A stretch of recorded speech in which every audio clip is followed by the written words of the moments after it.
নমস্কার বন্ধুরা, welcome to my channel SB explorer. তো বন্ধুরা, সকলকে জানাই শুভ সকাল। তো আজকের ভিডিওতে কিছু গুরুত্বপূর্ণ বিষয় নিয়ে আলোচনা করতে চলেছি। তো যারা চ্যানেলে প্রথমবার এসেছো অবশ্যই সকলে একটা করে সাবস্ক্রাইব করে দিও। সাবস্ক্রাইব করা সম্পূর্ণ ফ্রি, তাই যারা ভিডিও দেখছো একটা করে সাবস্ক্রাইব করতে কিন্তু কেউ ভুলো না।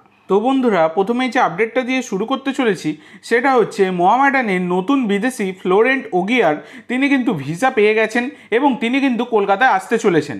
তো এই ফরাসি মিডিয়া শুক্রবার মানে মিনি ডার্বির আগের দিন তিনি কিন্তু কলকাতায় চলে আসছেন, যেটা কিন্তু মোহামেডান সমর্থকদের জন্য একটা বড়ই খুশির খবর সেটা বলাই যায়। এবার তিনি যদি ফিট থাকেন তাহলে হয়তো তাকে কিছু মিনিটের জন্য মাঠে নামিয়ে দেখিয়েও নিতে পারেন কোচ চেরনিসভ। তো এইরকম একটা সম্ভাবনা কিন্তু থাকছে। এরপরে তোমাদের যে আপডেটটা দিতে চলেছি সেটা হচ্ছে মনবীর সিংকে নিয়ে। তো মনবীর সিং তার কিন্তু প্র্যাকটিসের সময় কিছুটা ইনজুরি হয়েছে, তবে ইনজুরি খুব একটা গুরুতর নয় বলেই জানা যাচ্ছে। তবে হালকা ইনজুরি হলেও বর্তমানে মোহনবাগান টিমের যে অবস্থা সেক্ষেত্রে কিন্তু একটা সংশয় থাকবেই। তো দেখা যাক কী হয়। আশা করব মনবীর সিং খুব তাড়াতাড়ি তিনি সুস্থ হয়ে যাবেন। ইনজুরিটা খুব একটা গুরুতর নয় বলেই জানা যাচ্ছে। তো এবার দেখা যাক কী হয়। তো এরপরে তোমাদের যে আপডেটটা দিতে চলেছি সেটা হচ্ছে ইতিমধ্যে মোহনবাগান তারা কিন্তু ইরানে যায়নি, তোমরা সকলেই জানো। ACL2 এর ম্যাচ খেলতে গতকালকে ACL2 এর ম্যাচটা ছিল।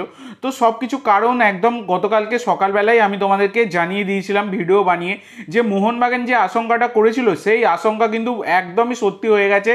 তো এবার ব্যাপার হচ্ছে বর্তমানে গতকালকে কিন্তু ভারত সরকার তারা নতুন একটা ট্রাভেল অ্যাডভাইজারি বের করেছে ইরানে যাওয়ার জন্য। তারা কিন্তু পরিষ্কার আমাদের ভারত সরকার পরিষ্কার জানিয়ে দিয়েছে যে খুব একটা দরকার ছাড়া ইরানে যেতে বারণ করেছে। সেটাই হচ্ছে ব্যাপার, ইরানের বর্তমান পরিস্থিতি খুবই খারাপ, সেক্ষেত্রে ইরানে যাওয়া একদমই উচিত নয়। এবং মোহনবাগান ম্যানেজমেন্ট যে ডিসিশানটা নিয়েছিল সেটা একদমই ঠিক ডিসিশান ছিল, গতকালকে সকালেও আমি জানিয়ে দিয়েছি। এবং ভারত সরকার যে অ্যাডভাইজারিটা বের করেছে গতকালকে সেইটা থেকেও কিন্তু সবটাই ক্লিয়ার। এবার ব্যাপার হচ্ছে এর পরেও কি AFC কোনো রকম পদক্ষেপ নিতে পারে মোহনবাগানের ওপর, সেটাই হচ্ছে প্রশ্ন। সম্ভাবনা প্রবল রয়েছে এই ম্যাচটা রিশিডিউল করারই উচিত, কারণ সত্যি কথা বলতে মোহনবাগানের তো এখানে কোনো দোষ নেই, কারণ মোহনবাগান টিকিট কেটে ফেলেছিল ইরানে যাওয়ার, তারা হোটেল রুম বুক করেছিল, সব পয়সাই তো তাদের একদম জলে গেছে। এটাই হচ্ছে ব্যাপার।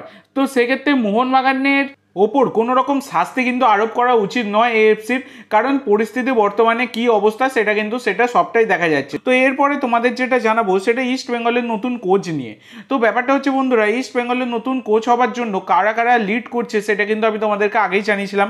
তবে বর্তমানে জানা যাচ্ছে স্প্যানিশ কোচ অস্কার ব্রুজন তিনি কিন্তু লিড করছেন বর্তমানে। তো স্প্যানিশ কোচ এই অস্কার ব্রুজন, যিনি বসুন্ধরা কিংসের কোচ ছিলেন, তিনি কিন্তু রেসে লিড করছেন ইস্ট বেঙ্গলের নতুন কোচ হবার জন্য। তো দেখো, এর আগেও আমরা দেখেছি অনেকাংশে লিড করতে করতে ডিল ভেস্তে গেছে। তো দেখা যাক পরবর্তীকালে কি হয়, কারণ বর্তমানে কিন্তু 2 নম্বর পজিশনে কিন্তু লিড করছেন আলবার্ট রোকা, 1 নম্বর পজিশনে রয়েছেন অস্কার ব্রুজন। তো দেখা যাক কি হয়। ইভান ভুকোমানোভিচের কেসটা কিন্তু খুব একটা ভালো নয়, ইভান ভুকোমানোভিচ কোচ হবার সম্ভাবনা কিন্তু যথেষ্ট কম, এই হচ্ছে ব্যাপার। তো দেখা যাক পরবর্তীকালে কে কোচ হয়, সেইটা তো আপডেট পেলে অবশ্যই আমি তোমাদের সাথে শেয়ার করে দেবো। তো আজকের জন্য এইটুকু বন্ধুরা, ভিডিওটি ভালো লাগলে অবশ্যই লাইক করো, শেয়ার করো। আমার চ্যানেলে প্রথমবার এসে থাকলে চ্যানেলটি সাবস্ক্রাইব করো আর কমেন্ট করে জানাও ভিডিওটি কেমন লাগলো। ধন্যবাদ।